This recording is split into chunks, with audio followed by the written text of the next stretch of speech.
Thank you for joining us. Would you mind saying a little bit about yourself?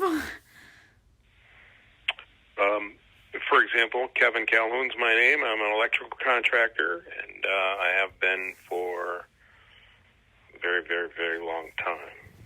Awesome.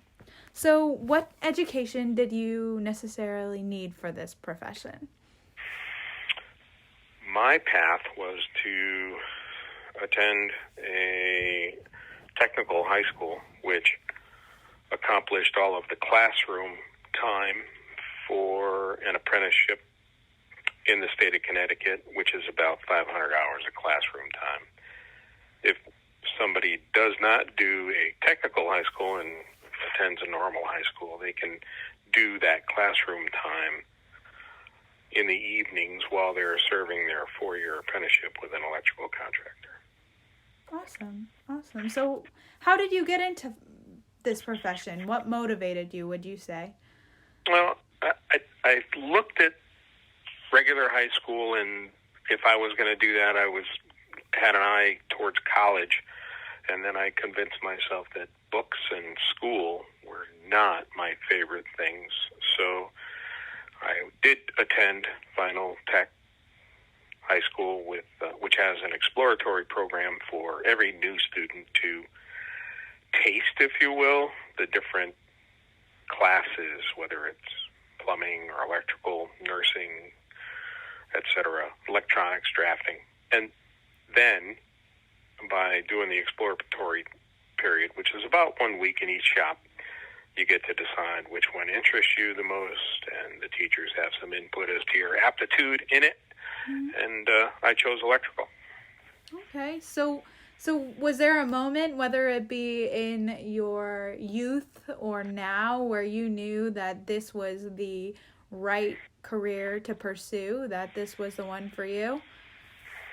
Yes, there was a time in high school, I think it was freshman year, when we settled into our appropriate shops, and being electrical, there were instructions, and we got to play, if you will, with live electricity and make things work, and kind of felt pretty cool to have your efforts show success. Awesome. So how did you get into your line of work? Did you start with an apprenticeship somewhere? What could you elaborate on that? Sure.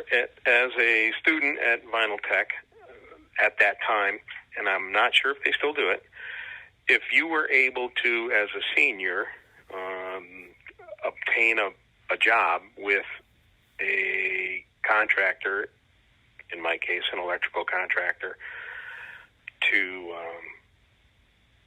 go to work for when you graduate, they had the option, both the school and the employer, to put me to work as a senior for the last 5 or 6 months of my time at a technical school. And I'm sure you know this, you split your time between the standard curriculum, English, math, etc., and then the other half of your time is in shop. So instead of going to shop, I was able to go to work.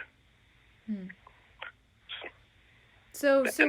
then I stayed with that contractor for the first 4 years of my career, obtaining my license during that time.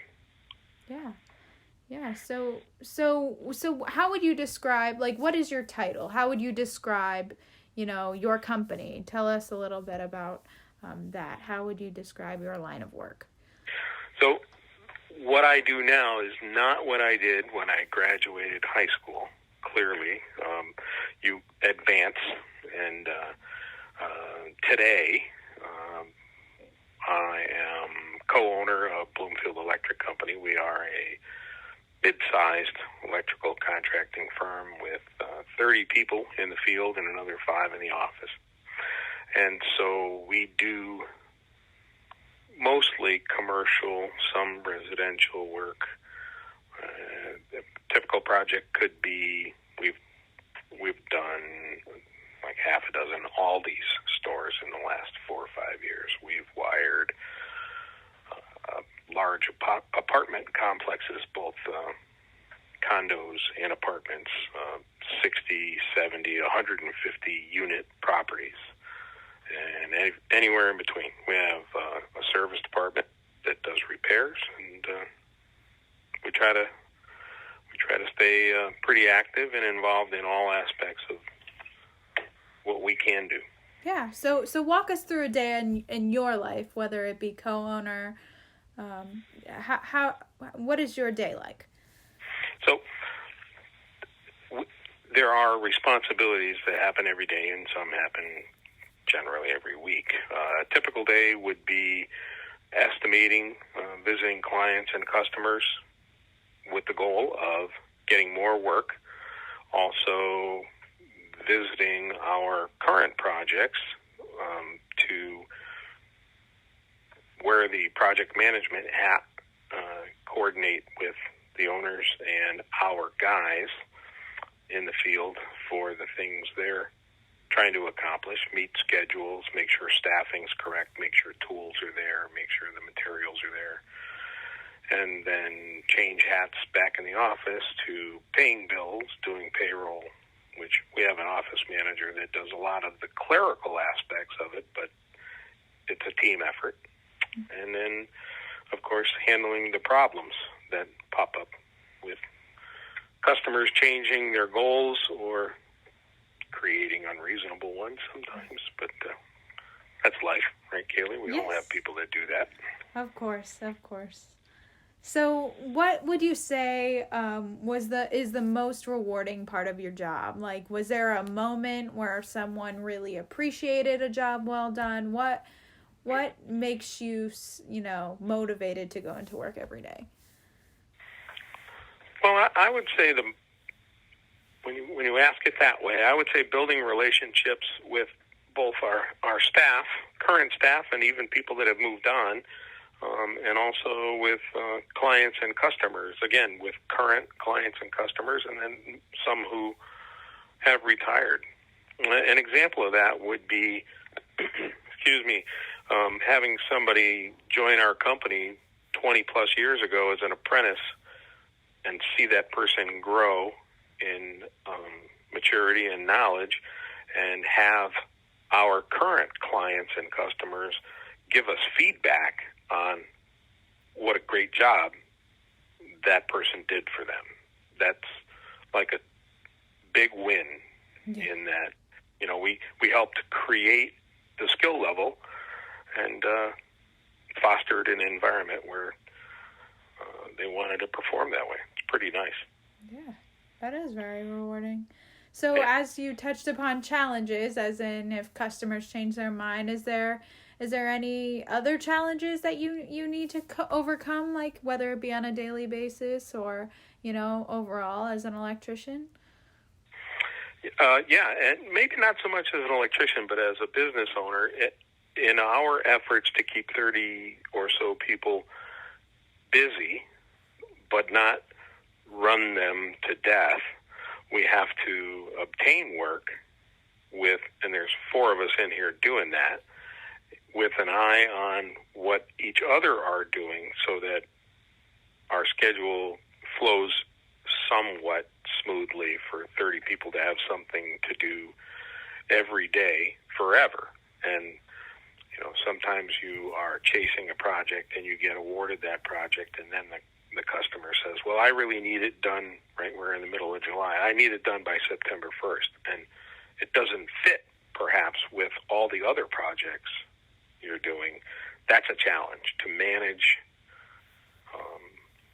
staffing, manpower, and sometimes you're a little bit blindfolded because customers are not always the best planners. Yeah. Yeah. So like other jobs, like whether it be food service or any, other business, your main role is to aim to please a customer. Give them electricity, make them, give them a positive impact at the end of the day. Sure. Make sure that the systems that we help install work the way they want them to. And, comparing us to a restaurant or any kind of food service or really anything with customer service, You want the people to not have problems when you're walking out and they're walking in with their finished building, and you want, the biggest goal is for them to, when asked, refer you forward to somebody that says who did the wiring for you. Exactly. And they're happy to. You want them to recommend you. That's the goal. Of course.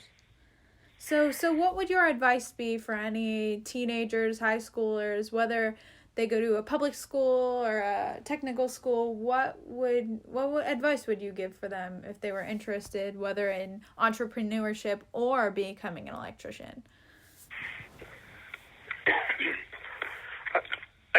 The best advice I've heard anybody give is find something that you really enjoy to do.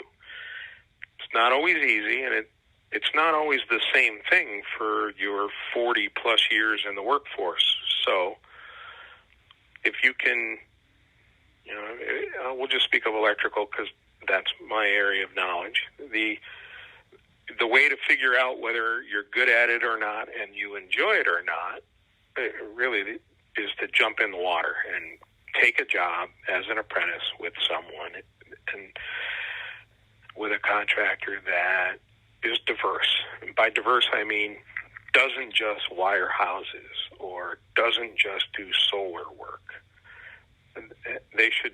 We try to be involved in commercial work, industrial work, residential work, with the goal as an apprentice joining us in their 4 years or so to get a license, that if we sent them to any of our projects, they would have some experience in it and be able to move forward safely and have the knowledge and to do the work well, efficiently, and keep growing from there.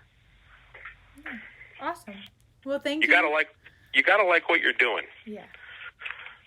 And there's a lot of people, and though you're young, I'm sure you're familiar with people that don't like what they're doing. Mm-hmm. And you got to be careful not to get trapped where you're stuck doing something that you don't want to do. Exactly. Well, thank you so much for joining us and, helping me through this. Thank you for watching this week's episode of Occupation Connection. If you enjoyed what you saw, make sure to click the subscribe button, hit the like button, and leave a good comment below.